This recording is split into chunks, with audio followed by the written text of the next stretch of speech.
The podcast is named Destination Unknown unless I decide to change it. Yeah.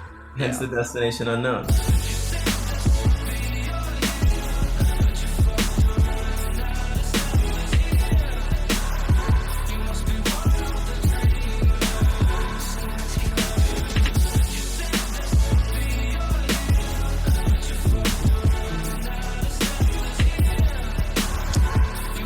Bro, We're here. We're doing it. let's just take a moment, man. Think about fucking everything we've created over the past, how long have we known each other? I was watching that old video that I made kind of for your first creative project in college. That must have been 11 years ago, 12 years ago at least. So we go way back, man. And 2011. yeah, Dude, fucking crazy. So TK and I, so just to kind of set the stage here, TK is one of my best friends. From the day we met, I feel like we just like really connected in the sense of like just creatively for sure. Like when you meet someone else creative, I feel like there's a certain connection there. But I think maybe even a flaw that you and I both have that maybe we connected over was just like this inability to be okay where we're at. mm-hmm. Like whether it was school, you know, we would write songs about how school sucks. Whether it was like the city we were living in, we were never happy with that city.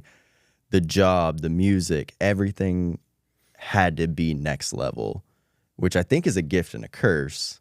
Right. But I feel like we connected over that. Like we weren't like, hey, we want more. Mm-hmm. But we did kind of just have that urge to like push each other from the jump, I feel like. Yeah, I think there's a challenge that comes up when like your taste or your vision is further beyond your own capacity and abilities. And I feel like you and I were always like hungry to like be better at what we were doing or be in a place that was more conducive to creating the type of art we wanted to. So we were always just like thinking ahead a bit, which has led us to some pretty cool spots. It has. Like we're in a fucking studio right now, but like sometimes we weren't ready to be ahead. Yeah, there's creating is hard, man. I mean, because if you let that inner critic who has the really refined taste judge what you're making in the present, it's likely going to say, this is not good. Right. It's not good enough. Or even like a few days later, you'll listen back and you'll be like, was that good enough? But I think what we're both kind of stepping into now is knowing that's the case and just moving through it. Like we were talking about on the way here, where it's like with videos, for example, just getting it out and moving through it to the next one and just continuing to iterate. Because if we let the inner critic stop us from moving forward, we never actually refine the skills that will get us to where we want to go. So, I mean, you've been much better at that than me. You've been making podcasts for a long time and you've been consistent. And so I'm excited to see what Destination Unknown kind of turns into and kind of what your vision ends up looking like for it. Yeah, it's kind of funny, man, because it's so fucking ironic, man. Like the podcast is called Destination Unknown. The theme of it is that, like, kind of my idea of Destination Unknown is that we all grow up with these dreams and we think we know what we want. But really, that's probably not what we want because we probably just saw someone on TV that did that and it looked cool. We're like, cool, let's do that. But the whole idea of Destination Unknown is that stuff is going to happen. Obstacles are going to come up and stop you from what you want to do. But like, where's the path of least resistance? Where are you drawn to? What like really fuels you? And just like going with that. It doesn't have to be hard. Somewhere along the way, we thought it had to be hard. And I get the whole, like, we got to make money, all of that, obviously. But like, we can find these little pockets where it's like, this is easy, this is not easy. But anyway, when we were last night, I sent over some questions for the podcast. And they were so just like buttoned up and like Like, what Dude, was I could not let you ask me these Chat GPT open-ended. It's like, dude, you know everything about my life. Almost like literally everything. And you sent me these fucking open-ended questions of like, name a time when you were, and it's like, I knew that you're overthinking it. I was overthinking it. You're overthinking it, and that's natural because you want the podcast to be like whatever successful means to you, and you want it to feel good for your guests and for the audience. Right. But I think that was a good example of like, man, you're overthinking this. I'm overthinking it. Like, that's the thing. It shouldn't be hard. As soon as if you're really in your element, whether that's creative, music, whether it's whatever the fuck it is, basketball, as soon as it's becoming hard, and like hard meaning like not natural, I guess I would say. Because yeah, you got to work. Like, obviously you got to work hard. You got to push yourself. You got to challenge yourself. But as soon as it's becoming, I don't know about this, that's probably when we're in the wrong space of like, okay. Because I was really struggling to make those questions last night. And that's why you fucking have to have friends like you. For real. Like, you have to have those friends that are going to be like you didn't say it. You didn't say I'm not going to answer these questions, but you were like, glad I can. How'd you word it? You were like, I'm glad that I could save the rest of your guests from answering these questions. And like, we love to roast each other. Oh, that's like it's how very we productive. grow. But in a way, I was kind of serious too, because I was like, I know that's not what this is for you. I feel like, you're so thoughtful. Also, for a living, you ask people questions as well. Like, you make your money by asking good questions. So it's like, I knew that you were just, you're putting too much pressure or just overthinking it. Yeah. Especially with someone that you know so well. Yeah. You know what I mean? For sure. Like, yeah, it's fucking crazy, dude. And it goes against the whole theme of the podcast, which is the ironic part, is like, don't try. But,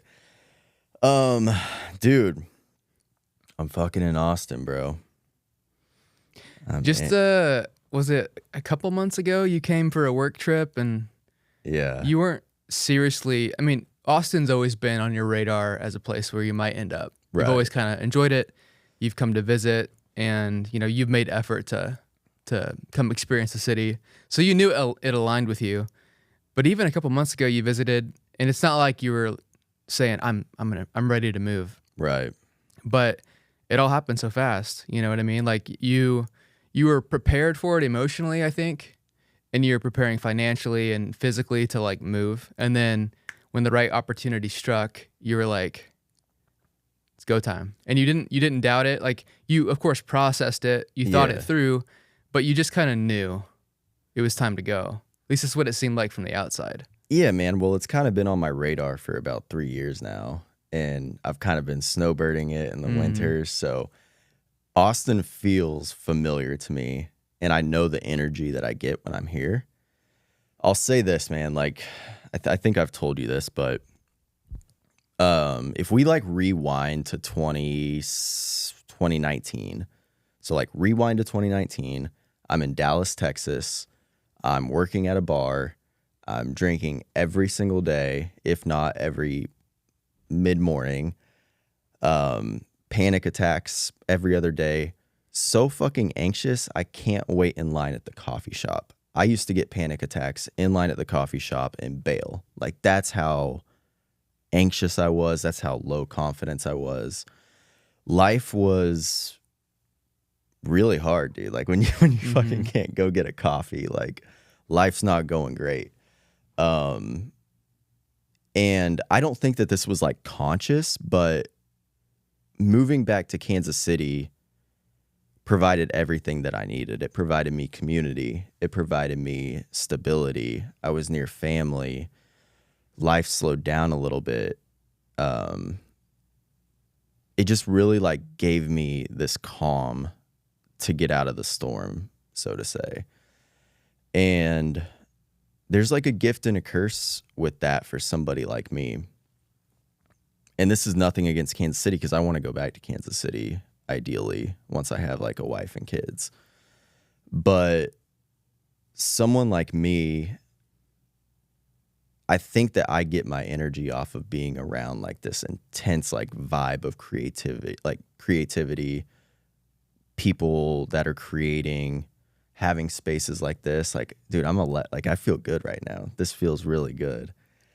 And the thing that brought me to Kansas City is the thing that I believe is the reason I had to leave. It's the reason I had to leave temporarily. My intention is to go back, but I needed to be somewhere that's uncomfortable. I think that for creatives, you need to be a little uncomfortable. You need to experience so much of being a creative is experiencing new things and being able to articulate that and ride that wave. So yeah, man, like the same thing that brought me to KC is kind of the same reason I needed to leave for now. Mm-hmm. Yeah, I think that feels spot on to me. It's almost like I've been thinking a lot about this in my own journey too. It's like in certain chapters of our life, I feel like we're living a specific question. That question could be like, what do I need right now to get my foundation and get my feet underneath me? Or the question might be, what do I need now to break out creatively and expand what I'm doing? And I feel like those two questions, you lived out the first one. Yeah. You lived out the question of, what do I need right now to get my footing, to get some stability in my life? But at a certain point, that question is the wrong question. And like you could feel it. Like that moment when you're like, maybe I should move, maybe I should stay. That's because that question's burning out. It's like it's not as useful to you anymore. Yeah. And there's a new question now of like, even though it could prompt anxiety, because now it's kind of a bigger question of like expansion and creativity and creating a new life here. But it's the one that's alive in you. Yeah. So what are you gonna do? Fight that? You can't, man. And like, that's where being in KC, I got in therapy, got medicated, all these things that I think you and I both needed to happen, but it can only happen when it's supposed to happen. That's like, you can't just tell someone to go to therapy and they go. Yeah. Like, yeah, you can't really. It's very rare that you can think your way or like do your way into these insights, these bigger insights. Yes, they that's the problem. They typically happen completely naturally with your own experience, and that's why, nothing against like self-development, self-help. I think both of us ideally hope that our journeys can help someone or inspire someone. For right? sure, That's why we share. yeah. But also to be gracious with yourself when you hear, XYZ will get you X, ABC, and you try that XYZ or you can't quite stick to the XYZ and it doesn't work for you. It just may not be your moment in time. Like maybe you have a different question to answer. Yeah. For me, I was going to say, what's yours? yeah, it's like for me, I've been more focused on creative work lately and video. I've always been drawn to making videos and writing, but that hasn't been my focus for quite a long time because I had a different question to live out, man.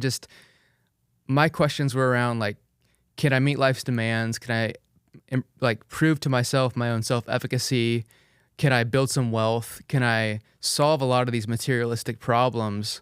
That's what was alive in me. As much as I wanted to be a creative and like commit to doing YouTube or whatever the case may be, I couldn't force myself to do that. It just wasn't the most acute problem for me to solve. Yeah. Like I wanted to solve other problems, career problems, money problems, social problems, moving to a new city problems. But now as I'm kind of like checking some of these off and at least getting to a place where I'm very content with my outcomes, now that question of creativity is coming back alive in me and I can't not live it, right? And you've seen it where even recently I'm doing things in a different way. It's more committed, it's more serious. And when I do have that question that's alive in me, I'm intense sometimes, dude. Like there's a killer mode, and if I can apply that to the creative work, I'm excited to see what I can do, but we'll see. I love killer mode for you, and I've seen it. Yeah. And that's why like I roast you so hard when you say you're going to do something, and I'm like, I know, me and you both. Here's one thing about me and you. Okay. We can say, either one of us can say we're going to do something. Whether I'm like, hey, I'm going to start this pod. I'm going to start posting weekly videos, whatever it might be. I'm going to go do this social challenge. I'm going to go stand on the bridge with a free hug sign. you and I will know within a second if the other person's gonna do it or not. That is so true. And part of it's almost like when I would talk about YouTube. This last time, I almost didn't talk to you about it because I was like, I've been so wishy-washy on my commitment to my creative work. Telling Blazik again, like, this time it's real and I'm going to do it. It's almost pointless because you know me too well. You know what my gaps are. And bro, I still don't believe you fully. yeah, we'll find out over the next like 12 months, you know. 1 month. 1 month? For me. Well, there's one thing that you'll do that'll make me believe you. I know what that is. Yeah. I know what that is. That's fair. Then I'll believe you. Okay, that's a good call out. But if we push that off even one more month, bro, I'm fucking out. Because there's a way. So for me, I think to fully commit to creative work, I just have to kind of like fully commit and put myself in a life position where it's my major focus. yeah. And so there are some things that in my current life situation, I know it's kind of vague, but I prefer to keep it that way, where if I could tweak a few levers, it would create some more space for me to fully focus. But even with the time constraints. C. Yeah, right. He's breaking up with his girlfriend. That's not true. It's not true. She's very supportive of my creative endeavors, and honestly, I have editing creative control here, so That's true. this will look how we want. I'm doomed. I'll have to explain it in post. But that's a good point, though, man. I mean, so my girlfriend Carissa, she's been incredibly supportive of some of the vision that I've outlined, and when I do want to kind of step into my creative work, and to have that is something new for me. Yeah. It's really cool. It's almost hard to receive it because like creative work's always kind of felt like something that I do by myself. Yeah. Like maybe in collaboration with you or something, but I've never had to have like a partner. You won't even do it when people are home. I like to do it by myself. It feels more pure that way. I can't Like by yourself, as in like you have the whole house, not even like someone in the I other just room. want the creative space. I feel that way with music too. Yeah. I feel like when you're alone, maybe it's just me, but it kind of unlocks a level of presence that I haven't been able to tap into the same way. Yeah. It's like if you knew that there was someone looking through the glass at this podcast, it adds an element, at least for me, of a third party witnessing something being created. And then there's a pressure. Yeah, there's just Even those cameras going, I'm like kind of looking at I don't know if you noticed me glancing up at those. One, I'm making sure it's still recording, but two, it's like there is like another element here. yeah, And that's a camera. yeah, and it seems to me like the best creative work for me is created when like Tyler kind of disappears. Yes. You know, like even right now in this conversation, I'm sure there's moments where you're becoming self-conscious looking at the camera, but when you're actually in the moment telling a story, you kind of disappear into the storytelling itself. Yeah. And I feel like that's the same, especially with video content where you're speaking to a camera. Right. There's something about ideally you're speaking to the camera and you're kind of disappearing in a way. It's kind of hard to explain, but it's just kind of a flow state, I suppose. Yeah. Actually, you said something that I want to talk about. You mentioned your girlfriend Carissa being really supportive. Like, let's just talk about how important your life partner is to pick. I mean, I'm 31, single. I'm 33. I'll be 34 in August. So. Okay, and you met you started dating Carissa in 32? Yeah, about 2 years ago. Yeah. So, I mean, like the first thing I'd like to start this off by is saying I'm so happy I'm 31 and single. If I trusted even 29-year-old Blazik to pick his life partner, we're probably in a really bad spot.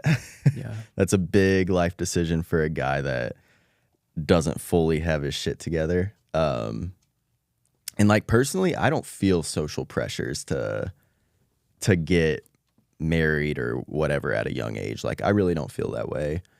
I feel like the longer I'm by myself, the more I can like really build and be more confident in who I am, which is just going to add to whatever partner I have, like their life. So, but yeah, let's talk about like what you were really looking for in a partner. I'm curious. I don't know that we've ever like really talked about that. Yeah, it's an interesting topic. And also I want to also talk about what you just described too, of wanting to have some foundation of who you are and what you need. But also like that can be a trap too, because you can play that game forever. Oh, Because in 2 years you're gonna look back to this conversation and be like, oh man, that podcast with Tyler, I didn't know anything back Dude. then. So like you have to find that balance of, and maybe this is an insight into what matters to me. It's just someone that you can grow with in real time, and to trust that like your version of you right now, you're doing your best and you like it. It's great, and you're on some journey towards, wherever you want to go. It could be anything. The Anywhere unknown, you want to go. maybe. Say again? The unknown, maybe. It's unknown. It's directional. For me, it's directional. It's usually not extremely specific, but to have someone that you feel is ready to join that journey and support, each other in that growth has been. And what does that look like? Support, like it looks like, it's corny to say unconditional love, but that's kind of the feeling that comes up, where it's like the commitment to the partnership and the person is so strong that almost any sincere desire or calling that the person could have, how could you not want to support it? It's a natural outflowing of support. And that's what I feel from Carissa, and ideally what she feels from me as well, as she considers some life changes in her path too. But love and support, and of course, like as a person in a partnership, you do have to have boundaries. If I said, I want to be an artist, and actually I want to paint. I want to become a professional painter, and I'm just gonna quit my job and just paint all day. Well, if I don't have the skill sets or the money saved or the structure around me for that to be a sensible decision as a human being who has to function in society, maybe she should challenge me on that, right? Yeah. So it's a mix of like, I think she's done an amazing job of hearing what I'm saying is part of my calling, supporting that.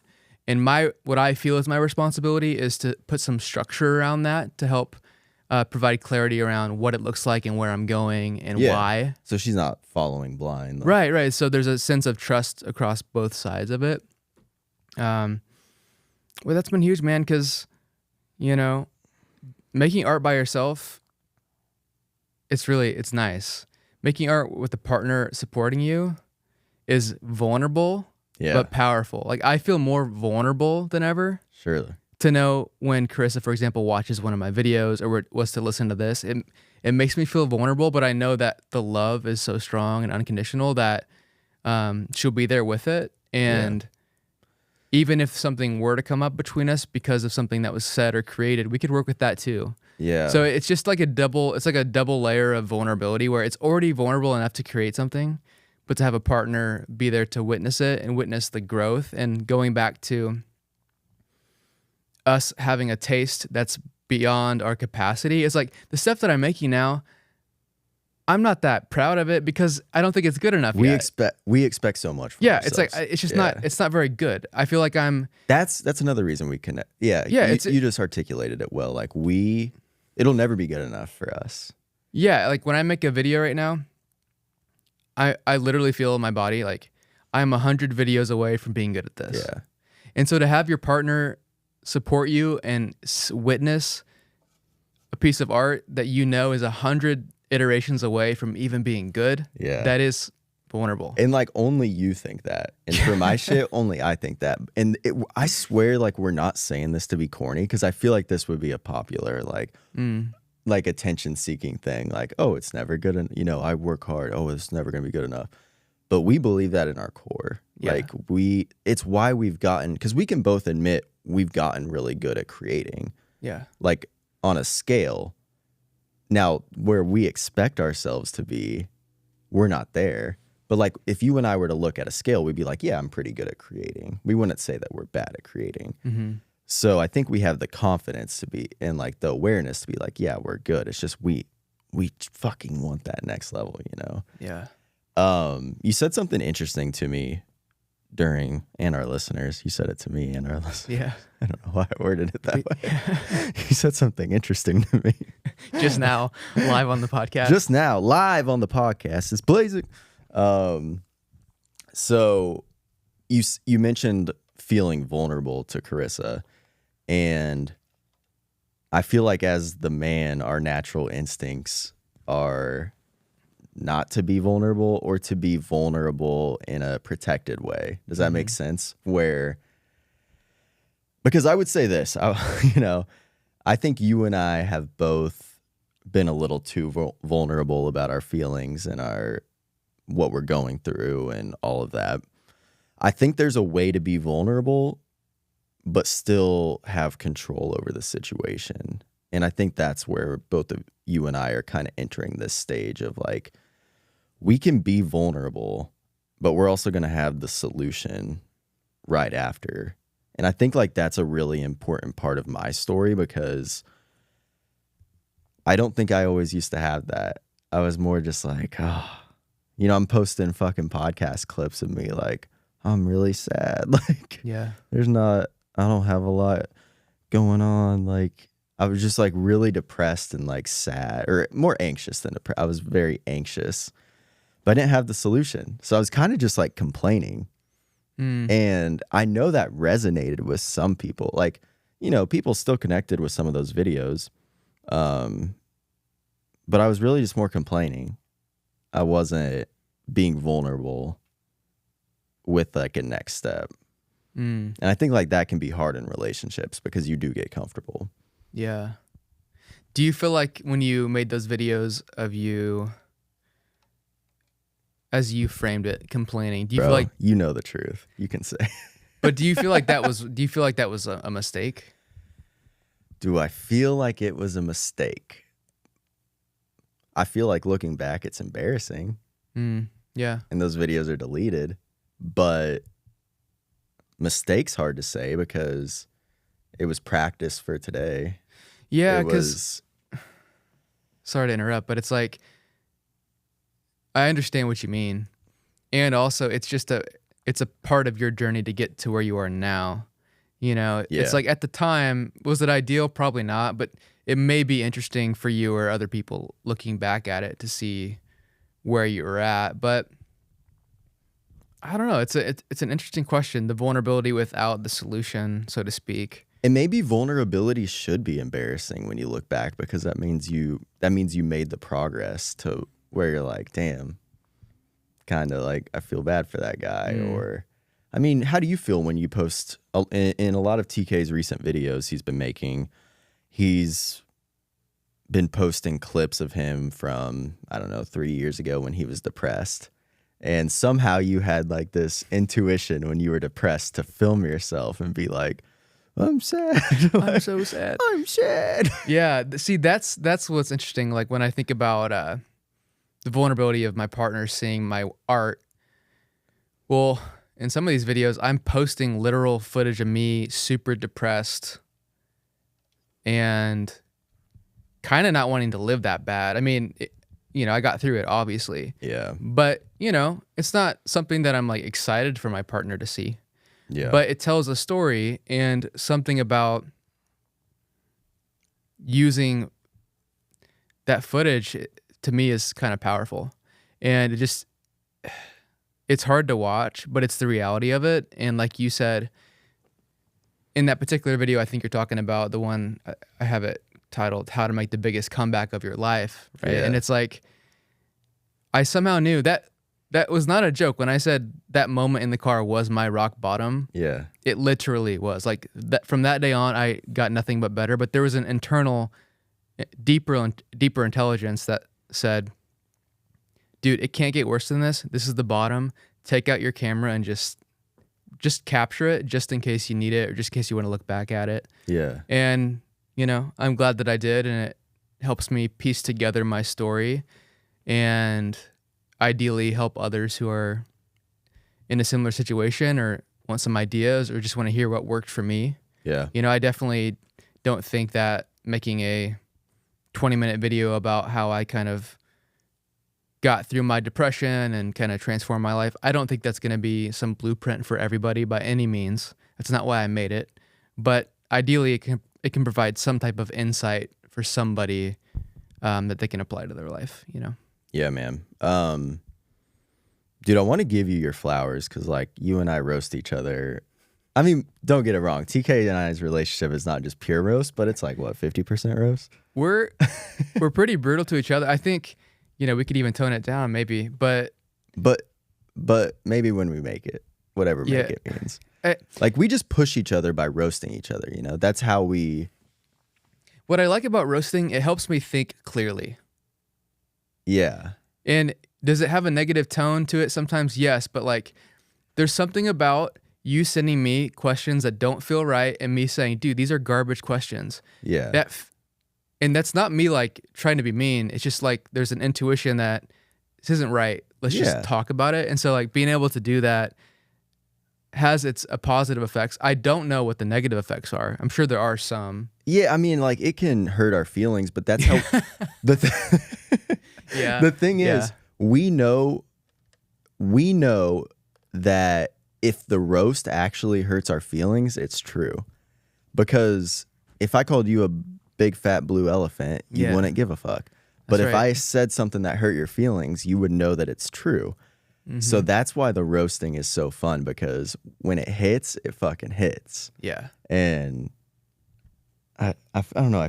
What was one that I called you out on recently? I feel like there was. They're pretty much daily. I don't remember, man. Me neither.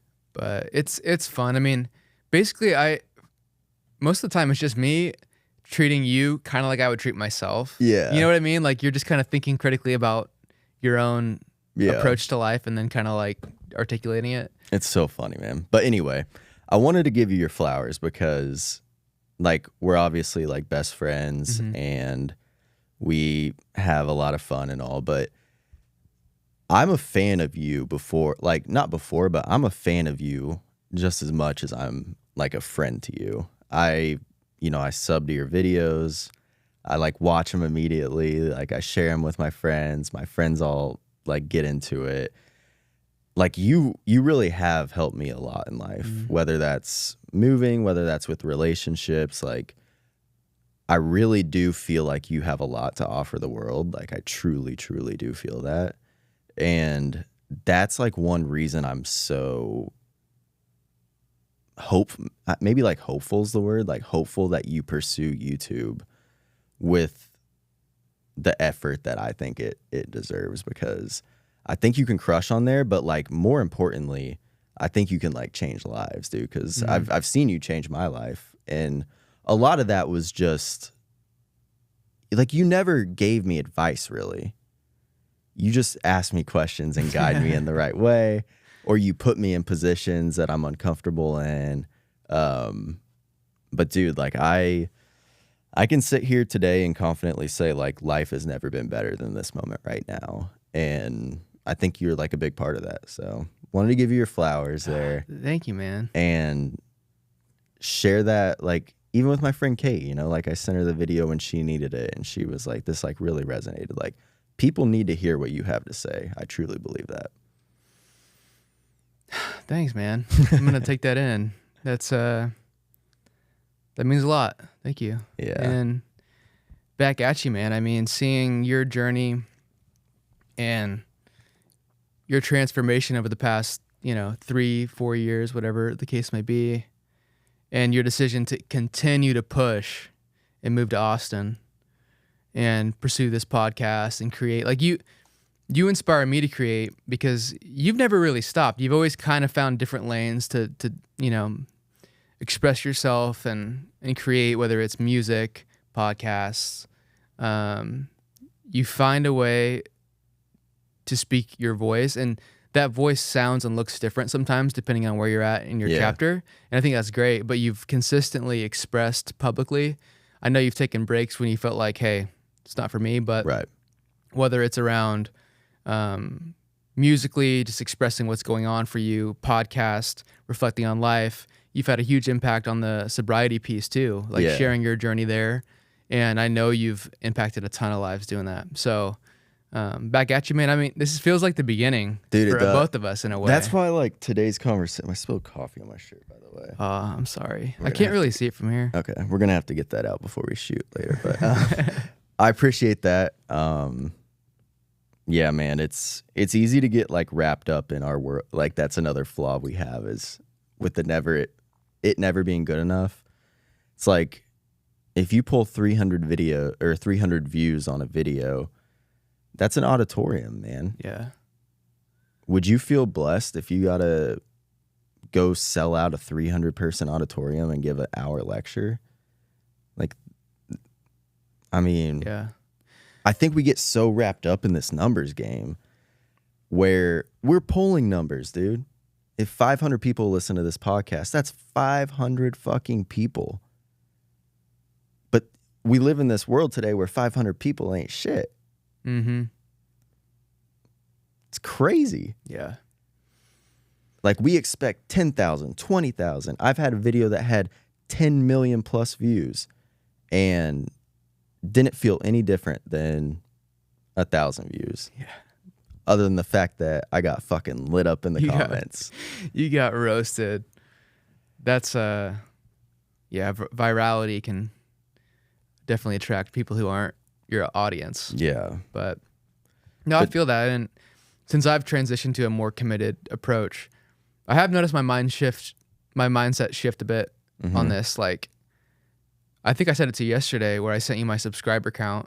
Mm-hmm. It was 1,373. Today, it was 1,374. And I was psyched, dude. Like, right now, because I am feeling more energy towards that, like, I am celebrating the smaller wins, which has been really nice. Yeah. I think for me, it's just more around the quality of the work. Like, I want the quality of the work to be better. I want it to be, you know. We always will. Yeah. And that's a part of us, and that's okay. Mm-hmm. Because that's who we are. Yeah. But, yeah, dude, like, you should get excited over that one sub, because if you met somebody in real life, like, for example, I met 3 people in real life yesterday, and I was jazzed, dude. Like, I met them in real life, exchanged Instagrams, like, we met. And I was like, fuck yeah. But there's just something about when that translates to digital, we feel the need like, oh, I shouldn't even follow them back. Mm-hmm. Like, I have to have more followers. And I'm fucking the worst at this. It's like, I need to have more followers than people I follow. I have something to prove. Like, where does that even fucking come from? It's something about the internet makes us feel like we have to put on, or that things don't matter, connections don't matter. Someone comments on our video. Say we post a video, it gets 10 comments. And we feel like we don't have to reply to those 10 comments at times. It's like, what if we did a speech at an auditorium and 10 people came up after and they said something nice to us and we just walked away? Yeah. It'd be fucking wild. Yeah.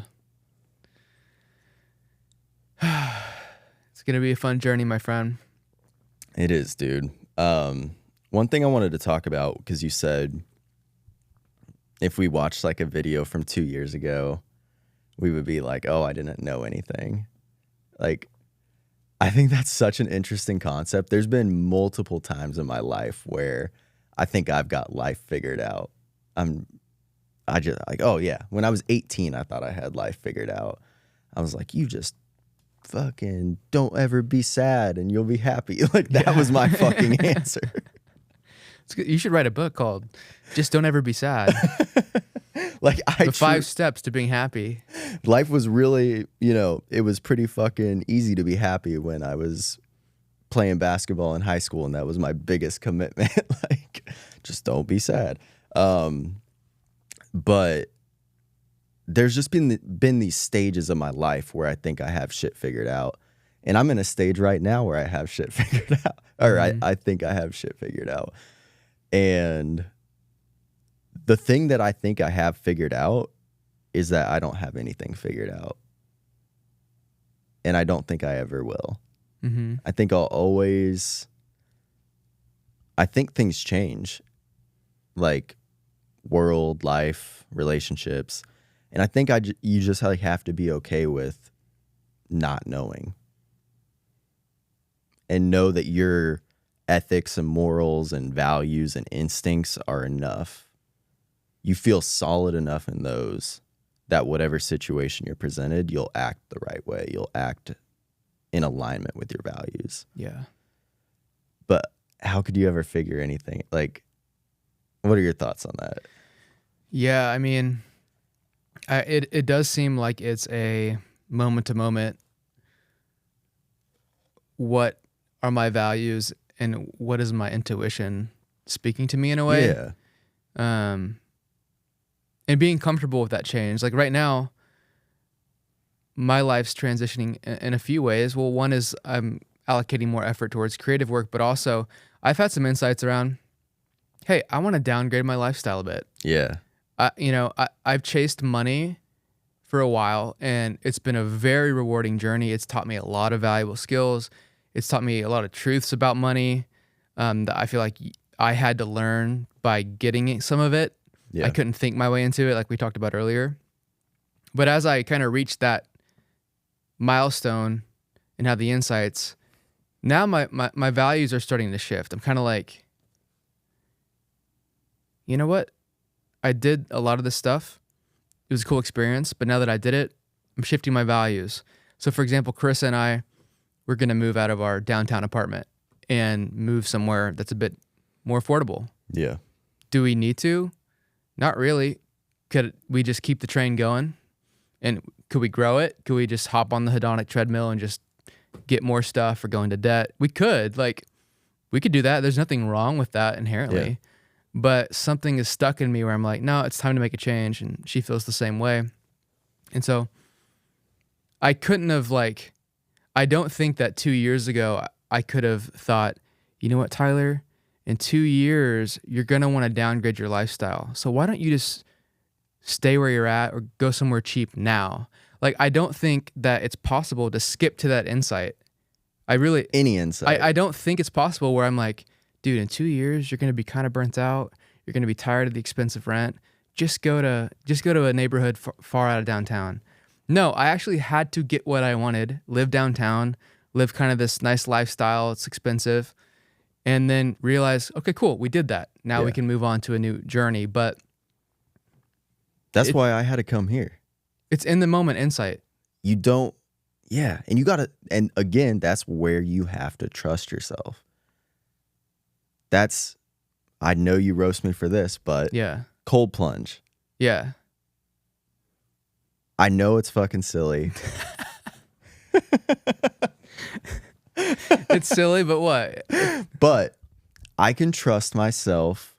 If I do a cold plunge, when I'm booking with it 3 times a week, I am learning that I can overcome resistance. Nothing. I don't know how else you replicate your brain screaming no more than getting into an ice tub up to your fucking neck. Yeah. It's torturous. Your mind is telling you fucking no. Get the fuck away. But you train your brain to overcome that. So if you do that with all these different elements of life and you just trust yourself, it really comes down to trusting yourself, I think. I feel like a lot of my life I have not trusted myself. How could I? I said I was going to do this and I didn't. I said I was going to do that and I didn't. I got more fucking dopamine from telling you I'm going to do this cool project, blah, blah, blah, blah, blah. That was the dopamine, me telling you I'm going to do it. So when you do that over and over and over again, or whether it's fitness, whether it's diet, whether it's getting a promotion, you tell people or you tell yourself you're going to do something and you don't do it, boop, you trust yourself a little less. Do it again, boop, trust yourself a little less, until we're in this position where we just don't trust ourselves at all. And then how are you going to say, okay, I'm going to move across country for this cool opportunity? You can't, because you don't trust yourself. And when I'm saying this, I'm not saying you, I'm saying me. This is just positions I've been in. And trusting yourself is really what self-confidence is. It's really just trusting yourself. Yeah. I think that feels true to me. Self-confidence is, I'm still growing into my own. I definitely have plenty of rough edges that I'm working through, but at the core of it, it really is being at ease in the moment and trusting your capacity to respond to reality in an effective and appropriate way. Yes. Rather than thinking, preparing, over-preparing. Like, sure, we should prepare for potential outcomes, but when the moment comes, pure awareness and just trust that, like, even in this moment, I'm just trusting that what I say next is going to be the right words to say. 100%. I'm not thinking about how to frame it and what to do next and how you're going to respond to it. I'm not bouncing off the external because we're in a flow state, just talking with each other. Yeah. It's just very quiet inside. And I feel like that is where that inner trust can be more tapped into, because it, not to get too deep down the rabbit hole, but it's like when you say trust yourself, it's like, what is yourself? Because your thoughts, your anxious thoughts can feel like you, but that's not what you are. Because you're observing them. Right. You're this silent observer, so to speak, in spiritual terms, witnessing things arising and passing away. So at least for me, I feel like when I am kind of centered in that observer spot without anxiety about past or future, that's where self-confidence just is available for me. Yeah. It's just there. It's not like you have to work for it. It's just available. Yeah. It's like it's there, but we get in the way of it. It's not something we have to generate. Yes. Does that make sense? It does. It does. And like the perfect example again would be those questions last night. Mm-hmm. I was trying to get in the way of my confidence. Yeah. I mean, I wrote down some shit before today. We've touched on like maybe 2 things. We're just having this conversation.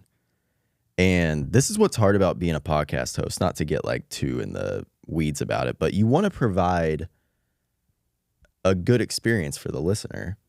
And I think naturally our mind goes to, okay, I have to prep this episode. But I think what I'm realizing even right now is that if there's a million, I mean, you can fucking go to a classroom and hear someone that has a structured layout. I think people want to be a part of genuine conversations. And genuine conversations happen how they happen.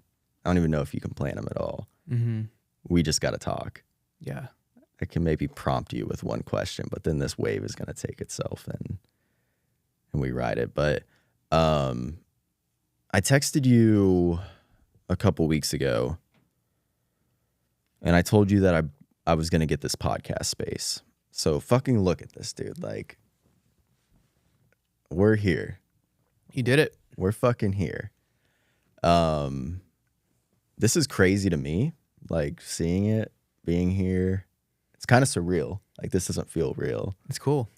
Even just like looking at you, like, you know, we have lights on us and it's a little weird. But I feel very present. Mm-hmm. Anyway, I told you, I think you had just told me something about YouTube, and I told you I was going to do this, and you said our motto for the year is execute only. Yeah. What's funny, I wasn't thinking at all. I just typed that, like a quick message, you know, how we text each other. We don't think, we just say shit. Yeah, we say random I just shit. pulled out my phone and that's what came to my mind. I just sent it and put it in my pocket. But later when I looked back, I realized that's it. That is the actual thing that we need to focus on. That's it. And dude, it just landed for me. This goes right back to it's so easy. It's so fucking easy. You always go on your rant about self-help and how you don't need to fucking read a self-help book. Like, like it's, you don't need to read the self-help books. We don't need, I mean, for us, it's pretty simple. I need to sit my ass in this chair once a week. And here's the fucking funny part. Here's the most hilarious part. All I need to do for 1 hour a week is one of the things that I love the fucking most in this world. Having conversations, one-on-one, creating, doing this shit, and it's still hard. Mm-hmm. Like, execution is the fucking hard part. I don't know why, but I don't know. It just fucking landed with me, dude. Execute only. Yeah, it's just a matter of, I think what execute only gets at is like, are you serious or not? And That's a good point. I think I've been unserious about certain creative endeavors, many of them. And execute only is like, are you serious? Are you going to do this? Are you going to fucking do it, dude? Oh, you're asking me? No, like, I'm just proposing Yeah. the question. I'm just sitting with the question. That's what it feels like to Right. me. Like you ask yourself that. Yeah, it's like, and I think you and I can mostly be honest with ourselves. yeah. But it's good to have each other for when we're not being honest with ourselves. That's one thing that you and I have like really. You and I don't have a friendship that most people have. Mm-hmm. We can kind of get like mad at each other. Yeah, dude, we trigger each other all the time. Yeah. But it's all out of love. Right. And we know that.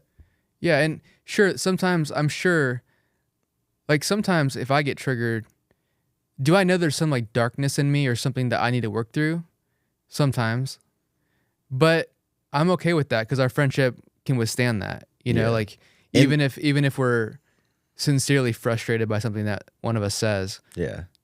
I think if it did, like there's been times where I've pushed you too far and you say, "Hey dude, like I don't want feedback on this thing." Yeah. And so like to learn to communicate with that. And you stopped texting me for 3 days once. Dude. Oh man, I was so pissed. I was in Seattle. And I was going through this tough breakup, dude. He was going through it 8 months later. Okay. You're right. It was probably 6 months after. But 8. Okay, I don't know how many months it was. You remember? I remember. But I have a hard rule, at least that I've lived with, where when I go through a breakup with somebody that I love, I go no contact, and like I don't obsessively check their socials. I just don't. I move on. I do my healing. I go to therapy. I get back out there. And I don't remember why, dude, but you said you were like threatening me with sending me my ex a photo of my ex with this new guy that she was with. And I was like, I don't remember why you were threatening me with it, dude. But I was like, don't you dare send that pic. But what? I don't remember the details. So you did. I told you if you did something that I would send it. What was it? I don't know. I think you were just giving me shit about something and I told you to stop or else I was going to send you a photo. I don't remember the details. I just remember that photo hitting my phone and me seeing my ex with this new dude. And I was like, I wanted that moment to happen on my terms. And I feel like you took that moment from me, dude. You're like, no, that moment's happening now, bro. And I look at my phone and I'm just like, no fucking way. And you even photoshopped me in the background. You remember that? Yeah, I photoshopped. You put me in the background. I was just like, oh, dude. I photoshopped him in the background, like overlooking. Oh my God. But you know what? Bro, I did it for you. I probably needed that moment. I did it for you. Good times. And we definitely get a lot more out of it than we have negative. I think so, man. I think so. Yeah. If it was that detrimental, we wouldn't be making this podcast. We wouldn't be so close. We wouldn't be enjoying life so much, you know? We're good. Yeah. We're good. We're good, right? We push it. I'm good. Are you good? Are you good? Wait, dude, are we okay? I'm okay. We're okay. I got one last thing and then we can wrap it up like we about to trust yourself. Trust ourselves. See, you got in the way. You had that was a moment where you didn't trust yourself. Damn it. Hopefully. All right, what's going on, man? What's on your mind? Hey, Tyler. Keenan. Mr. Keenan. Yeesh. What do you think a successful life looks like? Well, I think everyone gets to define that for themselves. So for me,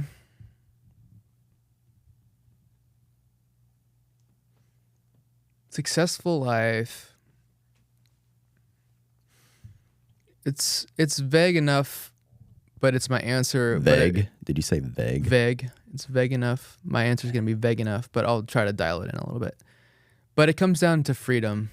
Like, freedom to, I think the ultimate would be like, successful life is to spend your time doing as few things that you don't want to do as possible, and really like living a unique experience that where you're doing some type of work or giving your gift in a way that's unique to you. That feels successful to me. Yeah. Something about that just feels congruent.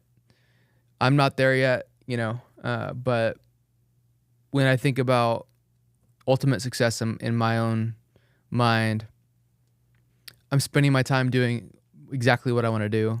I'm not doing a lot of what I don't want to do. And then, of course, for me, there's an aspect of financial flexibility too. Like that's kind of built into what I just described.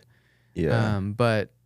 And then just loving relationships, man, like healthy, loving relationships. And, I don't have a family of my own, but we'll see if that's in the cards for me as I get into my mid-30s. And if that does happen, I'm sure that's going to be a huge part of what I think about and frame success as, being a dad or having a family and kind of doing that whole thing. But for me, freedom to live how I want. And, you'll notice I didn't even talk about health in there because I'm healthy right now, so I don't have to think about it. But I think health is something that could get in the way of a lot of that, man. A lot of that. I mean, if you're in the moment of a health challenge, I don't think it's going to prevent you from living a successful life. I think there's plenty of meaning in everything that's thrown our way. But, yeah, man, it's kind of a wishy-washy answer, I think. But like we talked about earlier, I think my definition will likely evolve over time. Yeah. What do you think? Always. To me, I think a successful life, it really is hard to define. Like, I even wrote the question. I didn't even think about it much.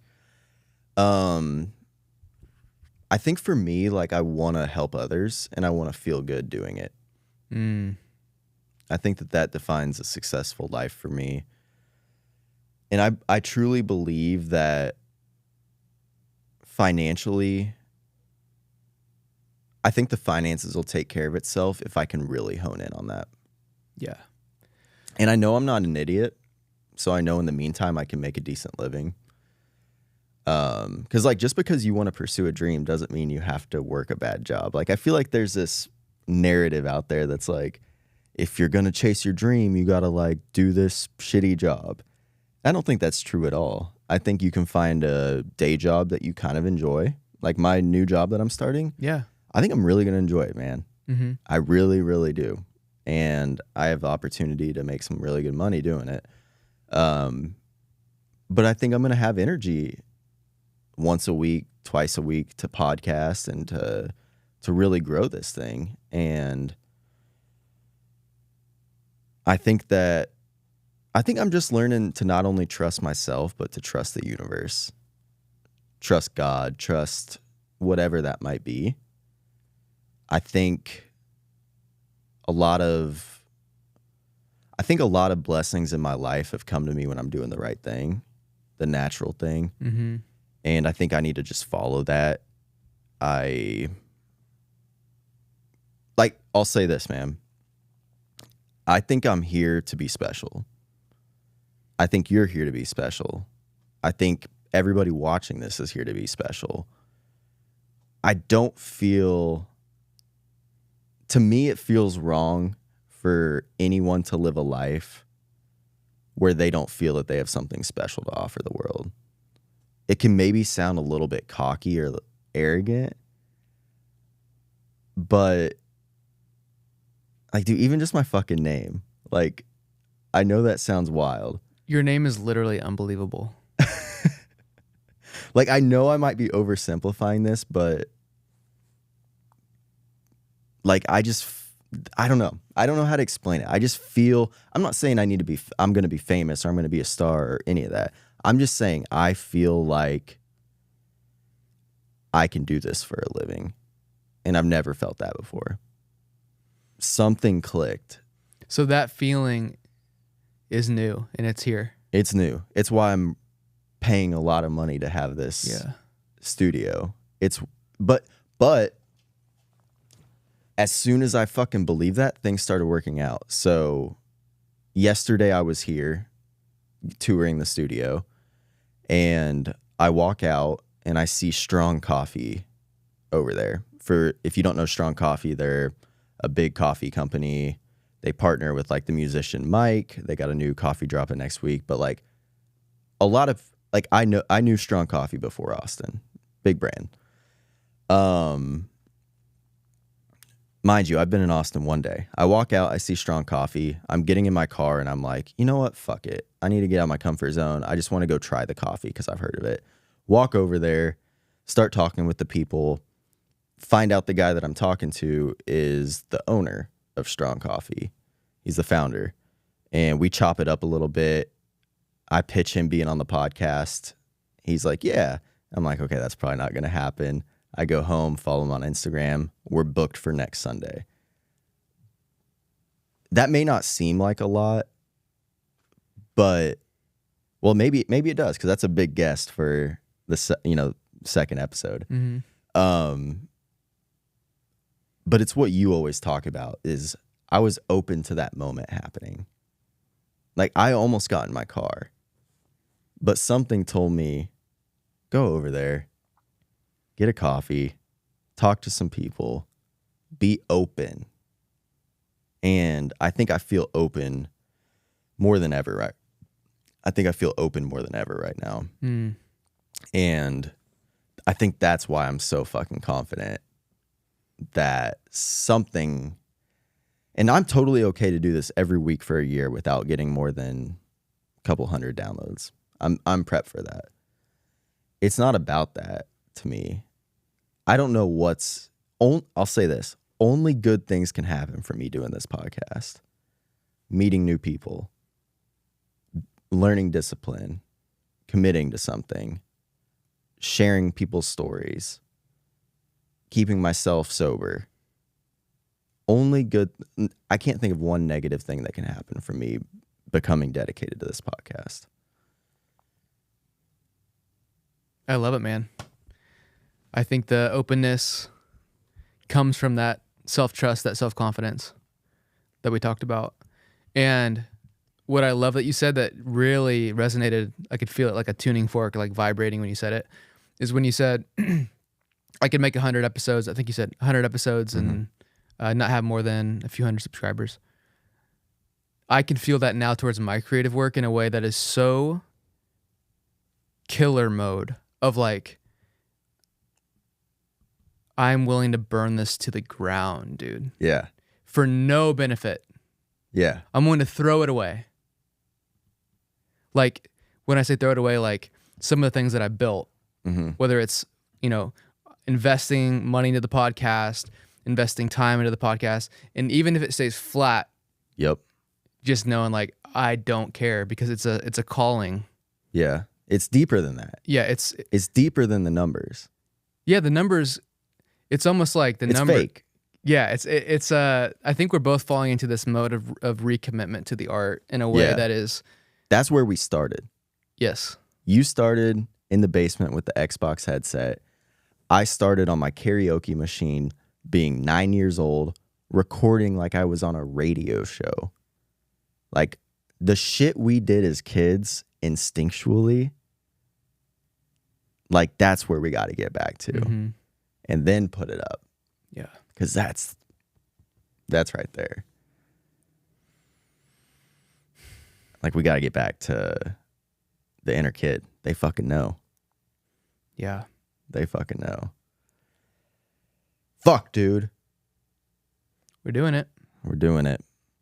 Anything you want to share, ask, whatever to wrap up? I don't think so. I mean, it's been great to connect with you on this, man, and it feels good to be doing it. Yeah. Proud of you for making it happen. Like you just moved to Austin and you're just hitting the ground running. 2 days and ago. I'm tired. You're putting yourself in a position where you can't not take action now. Oh, I got to, man. You have to. That's So, why, like, as soon as I text you and said, like, hey, man, maybe we shouldn't record this weekend, because I'd been in Austin one day. Like, I was like, I can't set that tone. I can't set that tone. Yeah. It's just bad. It's a bad look.